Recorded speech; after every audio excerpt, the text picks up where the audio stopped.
Hello everyone, welcome back to channel apapun ini namanya, channel campur sari yang ada apa?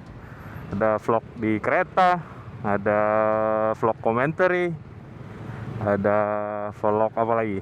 Vlog di rumah, vlog di mana? Di jalan belum ada. Dan kali ini ada motovlognya guys. Motovlog. Apakah motovlog masih relevan di 2021? Ya relevan sih maksud gua, tapi masih ada yang starting nggak di 2021 ya? Established juga banyak, yang udah dapat duit dari motovlog juga, banyak banget. Tapi yang starting motovlog di 2021 masih ada nggak ya? Masih relevan nggak ya? Dan yang paling penting, kalau yang starting motovlog itu om-om umur 30-an masih relevan nggak ya? Ngomongin apa ya? I don't know. Gue naik motor udah lama banget, kurang lebih seumuran Satria lah. Bukan FU ya, yang bebek terus 6 speed 2 tak. Motor kencang guys. Dulu saya pernah pakai, sayangnya tidak pernah punya. Satu-satunya motor Suzuki yang gue punya itu dulu Shogun SP. Itu juga punya nyokap, jadi tidak bisa diaku-akuin guys, karena itu motor saya guys. Motor pertama gue itu apa ya? King. King apa bukan sih? King juga nggak bisa dibilang motor gue sih, karena gue punya motor itu belum ada STNK-nya atas nama gue, jadi nggak bisa bilang itu motor gue. Jadi motor pertama gue yang diakui negara itu Fiction. Gue beli tahun 2010, udah lama banget. Itu motor pertama gue waktu hijrah ke Jakarta. Habis dari situ gue pindah ke apa ya? Apa sih yang di rumah? X-Ride 125. Jadi motor Fictionnya itu gue kasih ke adik gue di Medan. Jadi dia pakai, tapi ternyata sekarang juga udah jarang dipakai sama dia. Sayang banget itu motor. Ya sudahlah, barang yang sudah diberikan kan nggak enak kalau diminta lagi. Kecuali kalau martabak kita udah kasih ke orang, ya nggak apa-apa, makan bareng juga. Motor Fictionnya udah dikasih, itu modifikasinya juga udah cukup banyak. Lain kali kalau ada waktu mungkin gue bisa kasih tunjuk modifikasinya apa aja, tapi udah lama banget itu. Dan tahun 2000 berapa ya? 2015 bukan, 2017 motornya gue ganti jadi X-Ride 125. Nggak diapa-apain, nggak ada modif apapun, bahkan sesederhana ganti dudukan plat nomor juga enggak, plak-plak beneran dari pabrik. Karena itu motornya buat dipakai dari rumah ke stasiun doang. Jadi ya begitulah nasib motor yang tidak sesuai selera sebenarnya.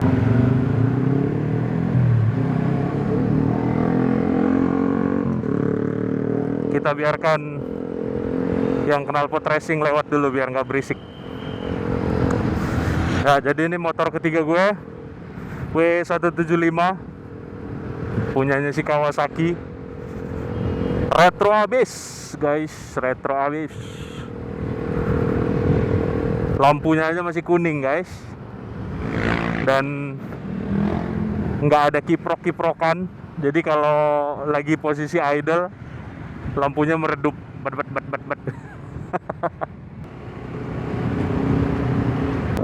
Isi bensin dulu guys.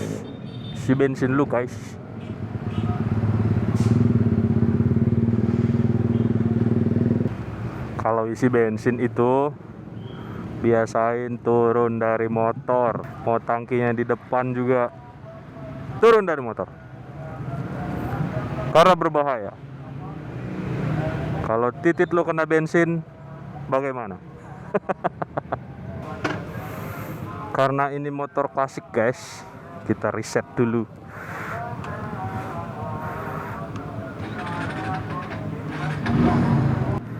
Let's get it on.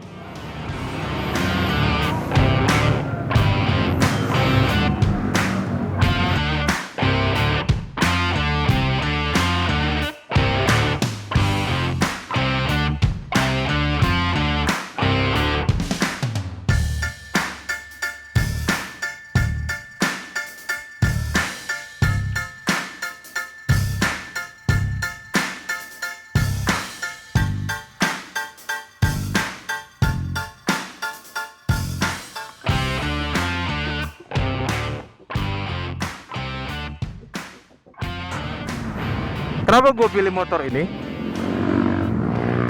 Kenapa nggak beli W800? Kenapa nggak beli Royal Enfield? Kenapa nggak beli Triumph? Kenapa nggak beli Honda Rebel? Karena kita tidak punya uang.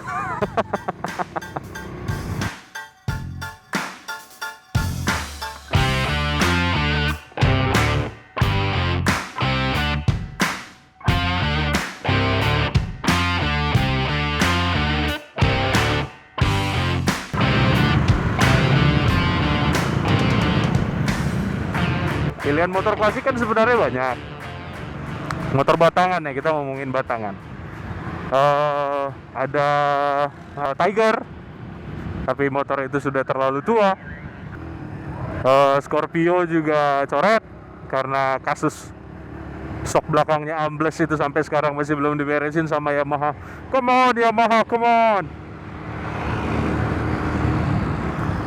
Terus apa? Verza identik dengan bapak-bapak PNS kan, motor dinas gitu. XSR 155 punya Yamaha bagus sih. Cuman entah kenapa penggunaan Delta Box di motor itu signifikan banget gitu untuk matiin kesan retronya gitu. Motor itu udah keren banget malah. Dari segi fitur, dari segi tenaga, motor itu bahkan lebih tinggi tenaganya dari ini. Tenaga dan torsinya, dua-duanya lebih tinggi dari W175.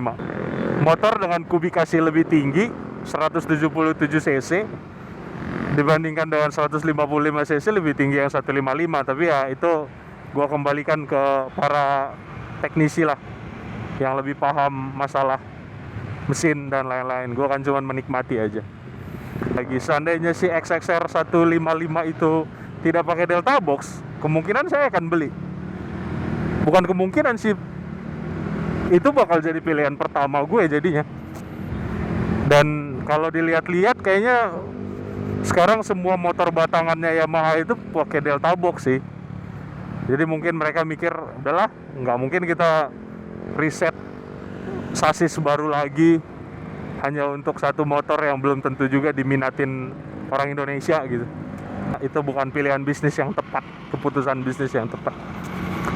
Oke, dari segi fitur, motor ini benar-benar pas-pasan.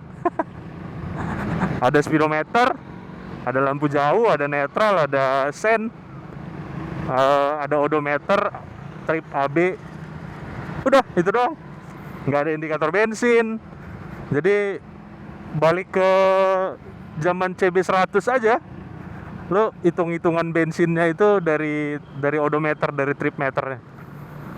Karena motor ini 13 liter dengan mileage per galon atau kilometer per liternya sekitar 30-an, berarti 13 kali 30 sekitar 390. Tadi gua isi di 200-an, gue lupa 200-an. Dan bener aja isinya itu sekitar 70.000, 7 liter lebih. Dari sisi speed, dari sisi torsi dan tenaga, tadi gue udah bilang motor ini juga di bawahnya XXR 155. Tapi kalau lu bilang pengen retro, pengen klasik, motor ini nggak ada lawan. Lihat aja, spion bulat, posisi duduk, terus lampunya bulat, lampunya kuning, masih nggak pakai kiprok zaman dulu gitu. Tapi ya menarik. Itu jadi lu basic banget, back to basic banget. Semuanya itu kembali ke basic, kembali ke awal. Gimana bapak-bapak kita dulu naik motor, ya begitulah perasaannya bawa motor ini. Tapi motor ini termasuk dalam jajaran motor yang paling diminati para apa namanya, customer, kok customer diminati para builder, custom builder. Dibikin cafe racer bisa, dibikin tracker bisa, dibikin klasik-klasik ala-ala motor Inggris yang British motorcycle gitu bisa. Mau dibikin apa namanya, mau bikin single seater bisa, banyak lah. Motor ini saking standarnya, saking minim fiturnya, untuk dibikin apa-apa juga enak. Benar-benar motor bahan. Kayaknya dalam 5 tahun ke depan motor ini akan menggantikan posisinya Scorpio untuk jadi motor bahan terbaik versi custom builder. Ya sudahlah, nggak masalah. Yang namanya punya motor sendiri, pilihan sendiri, dinikmatin kan. Oke. Nah, kita lompat dari masalah motor. Gue lompat ke alasan gue kenapa gue bikin motovlog. Ya untuk sebagian orang mungkin ngerasa, ngapain sih lu mulai motovlog lagi, ngapain sih lu bikin motovlog lagi, umur 30-an itu ya udahlah lu bikin vlog orang tua gitu, vlog family gitu kan. Tapi gue ngerasa kok ya, kalau lu bikin vlog family itu lu berarti harus siap keluarga lu jadi konsumsi publik gitu, keseharian keluarga lu jadi konsumsi publik. Dan mungkin dalam 1 minggu lu udah plan hari Sabtu atau hari Minggu ini kita mau jalan-jalan nih, yuk bikin vlog yuk sekalian gitu. Ya udah bikin vlog. Bukan berarti semua kegiatan keluarga lu dalam 1 minggu itu lu jadiin vlog kan. Selain karena ngeditnya juga susah, ya gue juga nggak yakin semua keluarga di Indonesia ini punya keseharian yang menarik untuk dijadiin vlog.